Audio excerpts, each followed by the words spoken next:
Blind Abilities presents a nationwide telesupport network for teens, the Lighthouse Guild Teen Telesupport Network. Here's a welcoming message from facilitator Daria Zavatsky. I have had the meaningful honor and privilege of being entrusted with facilitating the teen telesupport groups for over a decade, getting to know many inspiring, talented, and resilient visually impaired teens from all over the country. They share powerful stories about a journey filled with trials and tribulations, and along the way, we share tears and laughter. We are hoping to reach many more teens around the country who are interested in joining a support network that leads to lasting friendships while providing valuable information and resources.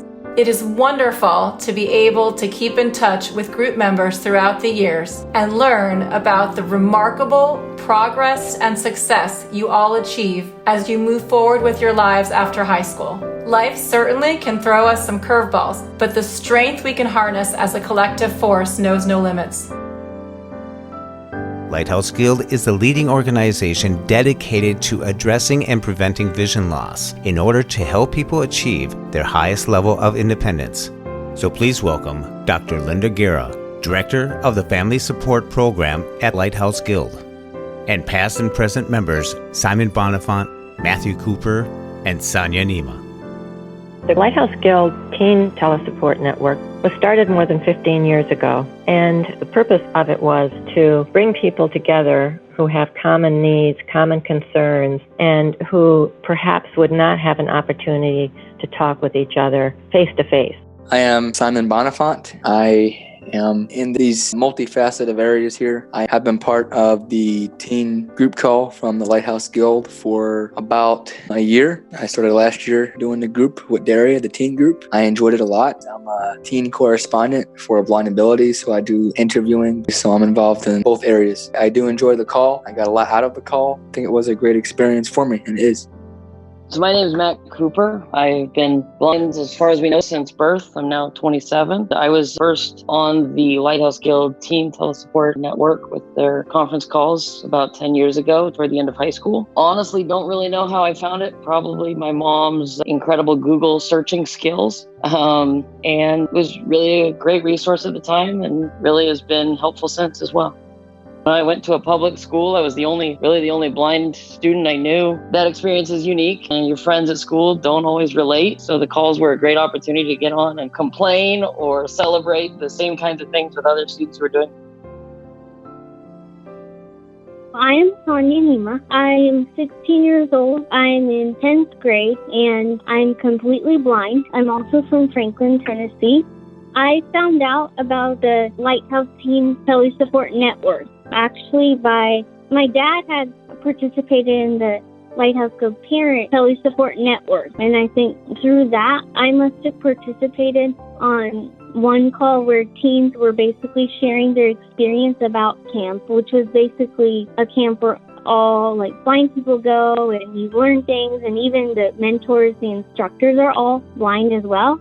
So people were sharing their experiences, and then I shared mine. And I think one of the ladies, whose name was probably Suzanne, she recommended to sign me up on the Teen Telesupport Network. I think that's how I spoke to Miss Daria about it for half an hour. She was the leader of the Teen Telesupport Network. And so now I was on it a lot last year. I've attended, and it's been a good experience. I enjoy the camaraderie with the group, people that I'm working with. And of course, Daria, who's the group leader, is very good and very knowledgeable. We also had guest speakers that joined us on the call to give insights on college and on just blindness skills and other things in general. I think all that combined is very, very beneficial. And I think those are all very important parts to be successful. This is a great opportunity for the teens to network with each other about visual impairment and what it's like to have a visual impairment and how to manage their lives constructively throughout their high school careers. The benefits that I receive, for me, it's like an outlet for sharing. The other benefit is I get to speak with other teens who are also visually impaired, not necessarily totally blind like me, but they're all visually impaired. And It's a kind of nice place to share like all the struggles that we go through as visually impaired kids. For example, like speaking up for ourselves or technology problems or getting around schools or like speaking up when somebody's helping too much and how to say no thank you, or like anxiety about being blind, which I haven't had, but I'm sure that many people have had that issue. Even people have multiple perspectives of the same thing.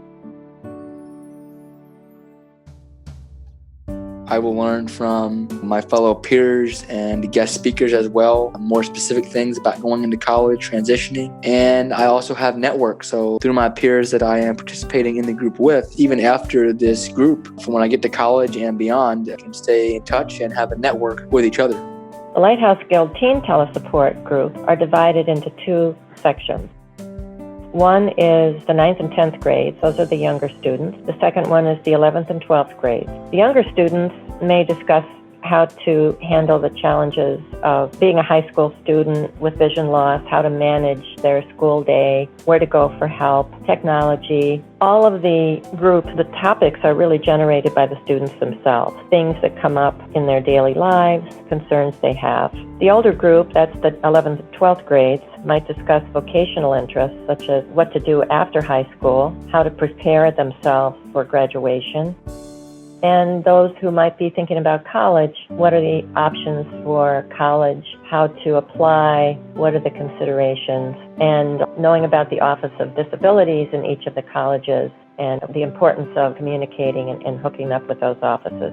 I don't feel judged there, where if I say that I am struggling, it's hard for me to walk in a crowded place on my own and memorize the route, and I'm not really good at orientation, I need to learn the route and it takes time, then it's not a judgment, because they say that it's okay to ask for help if I don't understand it. I do need to learn those things, but it is okay that I am asking for help and that I don't have to be like perfect. Going to college is a big step for anyone. I think we all know that.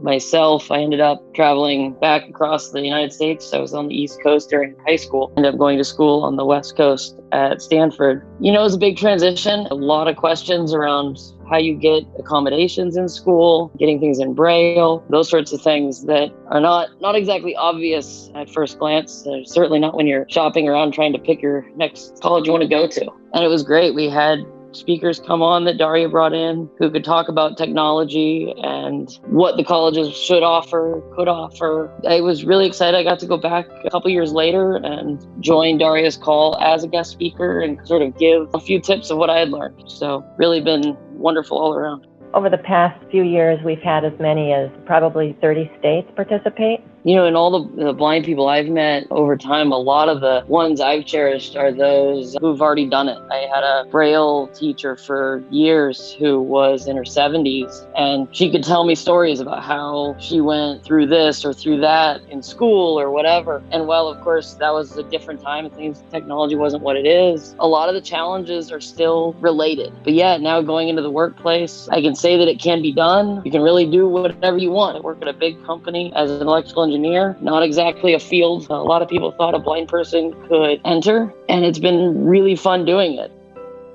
It's a wonderful opportunity to hear that someone can, as a blind person, has already been there and has already achieved what they want to do. And a lot of times it's things that I am into. You know, for example, Matthew was talking about technology and how he's in that field. I think that's great to know that someone who's blind can do something that I'm into, which is technology, and do that. And I've seen a lot of role models. A lot of people have mentored me in the power and the possibilities of blind people. I think that's just amazing to know that and to understand that I can do this and we can do this as a collective movement of blind people. I work with a lot of sighted colleagues who are surprised and over time become very comfortable and understand that, yes, a blind person can do this. When you first get to work, other blind people will say, "How did you do it?" And sighted people will say, "It doesn't make sense, you can do it." And then after a little while, everybody gets comfortable. Your colleagues start telling blind jokes in meetings because they know you enjoy it. So It works out nicely. Every path is a little different, so that's another piece of it. We share what we have in common, and then we can, think together about solutions for whatever unique situation somebody might have. I think it's a very safe place to share things, what you've been going through, and I think that you can learn many other ways to try new things. For example, like let's say the biggest issue a lot of blind kids have, and me, is speaking up for yourself. Not that I have an issue with it, but I used to. Asking people like, I really don't need help with this. May I please do this on my own? Or can you show me how to do this? And if that person had trouble with doing that, then maybe they could share that in the Lighthouse Guild Tele Support Network. And once they share that, maybe someone else from that group could give an idea of how to speak up for yourself better, or what's a nice way to do that without being disrespectful, but with them hearing you out. I plan to go to college and plan to get some kind of job in the field of technology. What exactly yet, I'm not totally certain, but I do have my hopes and dreams set high for a good career. And part of those dreams and hopes are from what I've heard from other people and from what the Lighthouse Guild has given me as well. And the speakers and people that I've met through the Lighthouse Guild and through the Tele Support Network have all been people that have shaped my dream, and to know that my dream can become a reality. And we all know that teenagers experience many emotional ups and downs when they're in school. Of course, high school students who have vision loss have even more to contend with. So these teen tele-support groups really help the teenager have a chance to express themselves to other teens who are struggling with these same issues. And they can really support each other. In college, maybe studying for music, because I have been very interested in singing, and I do enjoy playing the piano. I actually, not to brag, but I actually have the quality to play by ear, and I may want to be a musician. Something I'd really like to do aside from that as my profession is in some way help people with disability, like raise awareness to tell people that some of these people with disabilities need to be treated normally. They need to be accommodated, and some people need to let them figure out things and be patient and know that it may take time for them to learn things, but that's just like everybody else, and they will get there eventually. Pretty familiar with all the various mobile devices, computers. I've got a long background with both Windows and Mac. Kind of used a little bit of everything for a long time. Always seems like there's another tool. Keep adding to the arsenal. I use the iPhone. I'm a big iPhone user. I like the new iOS 13 update we got going on here. Mac user, Windows user, Braille Note Touch. It's a good note taker and Braille display. I use some low-tech devices too. I use the Perkins Braille Writer. I utilize that for doing my math problems. I use Microsoft Word, all those good tools, formatting things, and I use screen readers, obviously, for my use of the devices like JAWS and NVDA for the Windows operating system, and VoiceOver for the Mac and the iOS operating systems. There are a lot of different tools and a lot of different apps. The applications on the technology is just great, like the Seeing AI and the IRA, KNFB Reader, and all kinds of apps. I mean, I remember back in the day, there was just some things you couldn't do without some sighted help. And now you have multiple choices of ways to do something that couldn't be done before. Now you have multiple options. One could be better than the other. It's all the different tools and all the different tools to have in your toolbox. And if one doesn't work, you try another thing. You kind of problem solve and you get what you have to do done. It's gotten a lot easier. I remember in high school, I used to roll a big suitcase instead of a backpack because I had to carry a little printer with me to work with my Braille note taker, and thankfully I don't do that anymore. So it's gotten a little bit easier. I'm using an iPhone 8, but it has VoiceOver on it. So that's when I can access the apps on it, and it talks, so I know what to click when I need. Let's say I want to call Mom, for example. So I will go swipe until it says contact, and then double tap, and then find Mom, then double tap on that, and then find the option where it says mobile, which means call, and then double tap on that until it calls. So that's one technology I use. Another technology I use is, I don't know if you would call this a technology, but it's been there for a long time, a Braille writer, because I read Braille. I type my work on that, especially when I do math, since it's in Nemes code. When I do other stuff like English, science, so into history, then I use a Braille note, Apex Braille note. It's from the company Humanware. It's a lot quieter than a Braille writer. It is similar, but it's quieter, and it has refreshable Braille on it. And it talks to you, but you can also turn off the speech, and you can read on the refreshable Braille what you wrote. And even they can have books on them. I read Braille books, but sometimes it's more efficient to read them on the Braille note, and I can feel the refreshable Braille when I'm reading the book. I do use a laptop sometimes, yes, to research. So I use JAWS on the computer. For me, the biggest innovation I've seen in the blind world of technology recently is Ira. I've done some podcasts with them, and they've been on some blind abilities content, but Ira is really a revolutionary device in its way and the way it does things. That, to me, has been something that's the newest groundbreaking innovation. It's really important to bring in speakers who are blind or visually impaired themselves and who have achieved success in their professional lives or personal lives. It's really important for teams to hear what can be achieved. One area that I know as an engineer, and in particular, I do a lot of programming and writing code. I'm a very significant Braille advocate. I use a Braille display with all of my devices all the time, have forever. That's an area that I really strongly believe make things easier, makes a lot of things possible. It's been really important for my studies in college through electrical engineering with Braille diagrams of circuits and, now to editing advanced code. So just another important area of technology.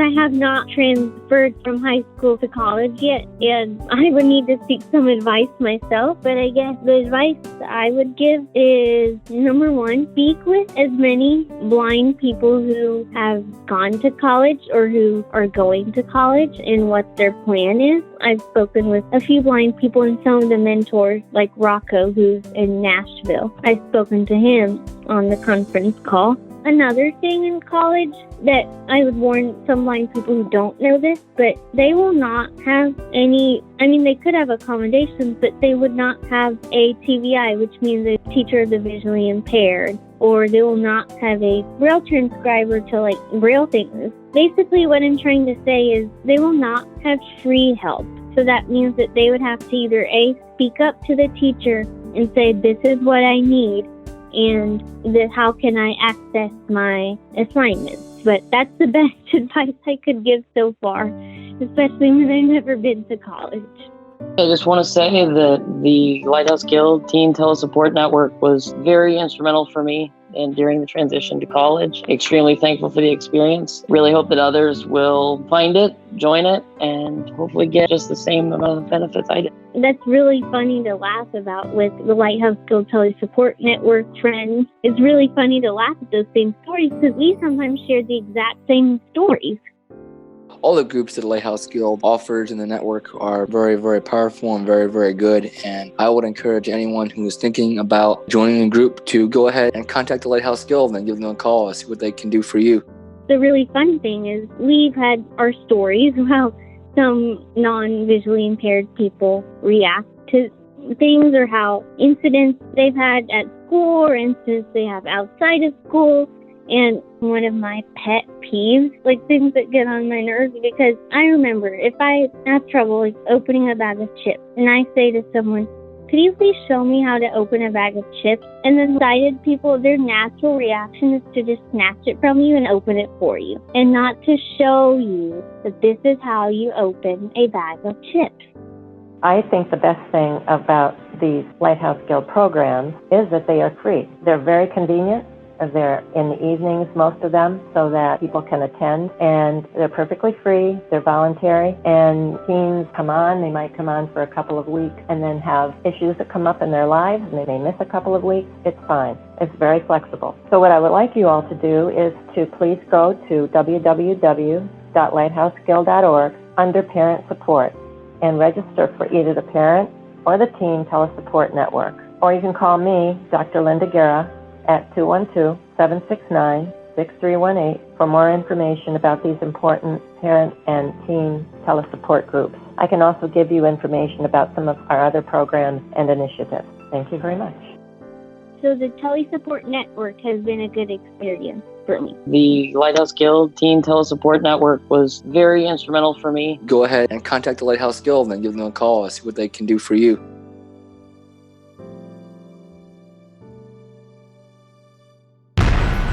When we share what we see through each other's eyes, we can then begin to bridge the gap between the limited expectations and the realities of blind abilities. The realities of blind abilities. For more podcasts with a blindness perspective, check us out on the web at www.blindabilities.com, on Twitter at blindabilities. Download our app from the App Store, blindabilities, that's 2 words, or send us an email at info@blindabilities.com. Thanks for listening.